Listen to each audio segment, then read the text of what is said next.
Halo semuanya, kembali lagi dengan saya Adelia Putri Maharani, NIM 858962668 dari Pokjar Kabat Banyuwangi, Universitas Terbuka Jember. Halo semuanya, pada video kali ini kita akan membahas tentang rencana bantuan sederhana untuk anak yang mengalami kesulitan fokus. Masalah ini sering terjadi, baik di rumah maupun di sekolah, seperti anak mudah terdistraksi, melamun, atau tidak menyelesaikan tugas. Misalnya, anak baru mengerjakan beberapa soal, lalu tiba-tiba berhenti dan malah bermain atau melihat hal lain. Itu tanda anak kesulitan mempertahankan fokus.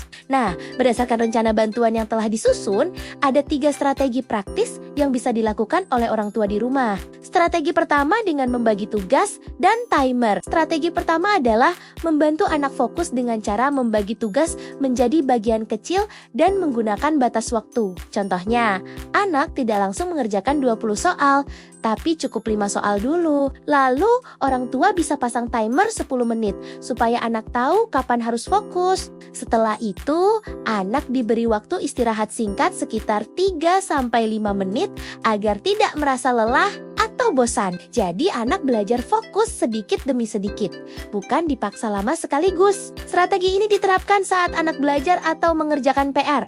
Kalau anak berhasil, orang tua bisa langsung bilang, "Bagus, kamu bisa fokus."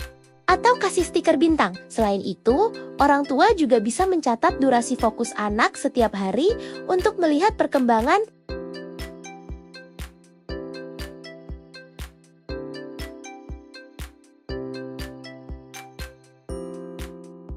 Strategi kedua yaitu instruksi jelas dengan memberikan instruksi yang jelas, singkat, dan mudah dipahami oleh anak. Misalnya sebelum bicara, orang tua memanggil nama anak dulu, lalu melakukan kontak mata supaya anak benar-benar memperhatikan. Kemudian, instruksi diberikan maksimal 2 langkah agar tidak membingungkan. Contohnya, ambil buku, lalu kerjakan halaman 5. Tidak perlu terlalu panjang. Setelah itu, anak diminta mengulang instruksi untuk memastikan pemahaman. Kalau anak bisa mengulang, berarti dia benar-benar mendengar dan memahami. Strategi ini digunakan saat orang tua memberikan arahan. Jika berhasil, beri pujian seperti "kamu hebat", langsung paham, dan gunakan checklist harian untuk memantau keberhasilan anak.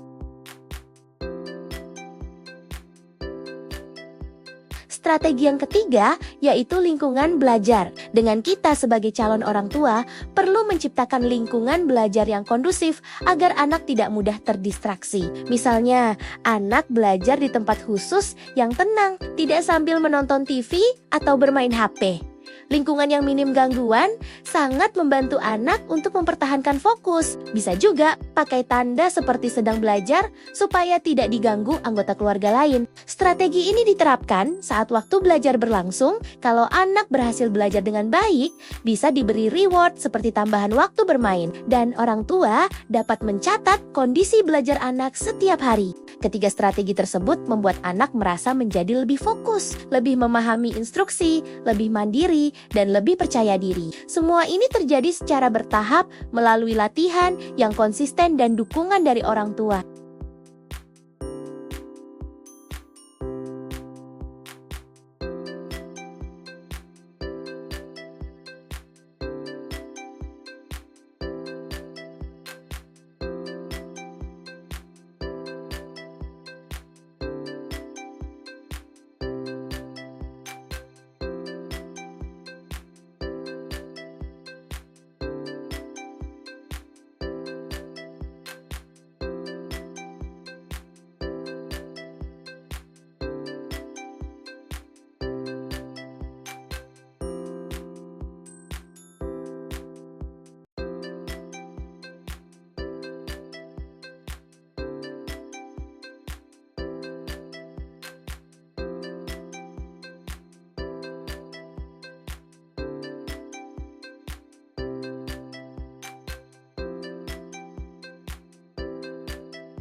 Jadi yang bisa kita simpulkan dari ketiga strategi membantu anak fokus, yaitu dengan pendekatan sederhana namun konsisten, fokus pada langkah kecil yang dilakukan setiap hari. Bukan langsung sempurna, tapi dilakukan terus-menerus supaya anak terbiasa. Dengan dukungan dan penguatan yang tepat, kemampuan fokus anak akan meningkat secara bertahap.